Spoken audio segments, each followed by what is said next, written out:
So I wonder, right after the holiday here, whether anybody will confess that your family played board games over the holidays. Any families do board games over the holidays anymore, or we do not anymore? No, no. All right, just a few, okay. My family, when I was growing up, used to play Monopoly and Scrabble on the holidays, and I'm sure we will again once all the little people in our midst learn to read, because you kind of have to know how to read to do that. But when I was growing up, we played those games with such intense competition, we'd have to be reminded of the reason for the season. It makes me wonder about the competitive nature God created in any of us. Our primal need to survive should not include having to win Scrabble at all costs. It's surely our instincts towards survival of the fittest that make us competitive. But sometimes beyond games and sports, we've determined that when we're the winners, we have a right to rule and govern, to possess property and land, or to take things from others. Our human tendency to win at the cost of beating another, sometimes exterminating them, goes back to the earliest days of the Old Testament, the story of Cain and Abel. If you remember that one, it did not end well between the brothers. So God then invited us to think again about that and our relationships through Jesus. And through earlier messengers like Isaiah, who tried to convey God's care for all of us, for all people, in passages like the one Charlie just read. Isaiah's prophecies to the people of Judah stretch over decades.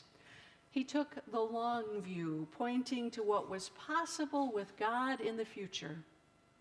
And in the earliest chapters of this book, he says over and over again, in the days to come, in the days to come. When he said that, he wasn't speaking of an apocalypse at the end of time.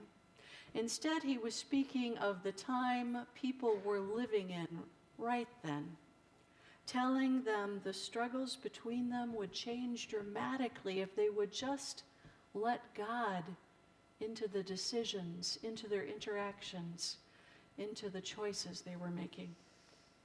Isaiah was telling them that God calls all people, and when we let God in, our whole world changes. That's the main idea of the sermon for today, or the phrase that pays, if we have somebody who's tracking that. I'm going to say it again, and then we can repeat it.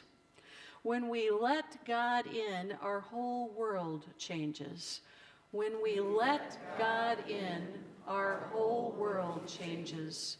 Oh, there's a scramble for writing it down back there, I see. Okay, all right. You'll hear it again, don't worry. Because Isaiah is a book that reminds us religion and politics were thoroughly entwined early in the Old Testament, because that's what his writing is all about. His early work as a prophet addressed what was happening with the Syro-Ephraimite War, in which the Assyrian Empire was the greatest regional power, trying to take over that whole area. The northern kingdom of Israel and Syria formed an alliance to resist Assyria, but then they were conquered in 721 before the Common Era. That left that southern kingdom of Judah, where Isaiah was a prophet, under tremendous pressure from their remaining neighbors to make an alliance. In spite of Isaiah's call to stay true to God, King Ahaz decided not to listen to him. Ahaz decided to compromise and pay tribute to the allies with treasures from the temple in Jerusalem and the royal treasury as well. He built idols to pagan gods in Judah to appease their allies. And it was Isaiah, the court prophet's job to speak on God's behalf, calling people to be faithful even when their king was not. In spite of King Ahaz trying to appease every god his allies worshipped, a decade later, Babylon would become the new regional power, and eventually conquer Judah. But that's many years down the road from this chapter we've heard today, because these words are from early in Isaiah's career, and he's repeatedly telling the people of Judah what's possible for their future, telling them when we let God in, the whole world changes. He told them that God would bring a day when the swords they were now using for killing people could be transformed into plows to grow crops. He cast an image of God's people on a journey to a holy place, not as a military campaign, but for the purpose of seeking the way they would live as God's people in the world, as people who would lay down their weapons of war and tend to feeding people instead. Entirely a different way of living together, different goals, different hope, different ways to walk in the world together, because when they would let God in, their whole world would be changed. So last week, our bishop here in Wisconsin, in the United Methodist Church, Bishop Hei-Su Chung, attended part of the Board of Ordained Ministry meeting I was at. And at lunch, he began to talk of the sabbatical he'd had this summer, when he and his wife walked on a pilgrimage, the Camino de Santiago, which describes the Christian pilgrimage routes that lead from anywhere in Europe to the cathedral in Santiago de Compostela in Spain. There are many different places to start that journey, but they all end at that cathedral in Spain. It's also known as the Way of St. James, and people have been walking that journey to the cathedral since medieval times. I'm not sure how far the bishop and his wife walked on that journey, but as they walked, he had a chance to talk to many different people from many different places about why they were there walking the pilgrimage. Some of them said for their health or for exercise, but most said for the specific purpose of seeking God's guidance in their lives, whether they'd ever done that before or not. He noted that nearly all the people he met along the way had experienced something that had hurt them, or experienced trauma that had changed what was important to them. Sometimes they talked about the pandemic, or sometimes it was another illness. Often they were angry at God because of what they'd experienced, and they wanted to reconnect with God somehow. Other times their hurt was over a broken relationship with another person or persons. They were walking purposefully, most of them, to seek healing, whether or not they'd ever been a person of faith before, because they all had hope for some kind of transformation by making that walk, by doing that pilgrimage, by looking for God along the way. So whether or not those travelers acknowledged God's presence, I believe that God claims all of them as part of creation.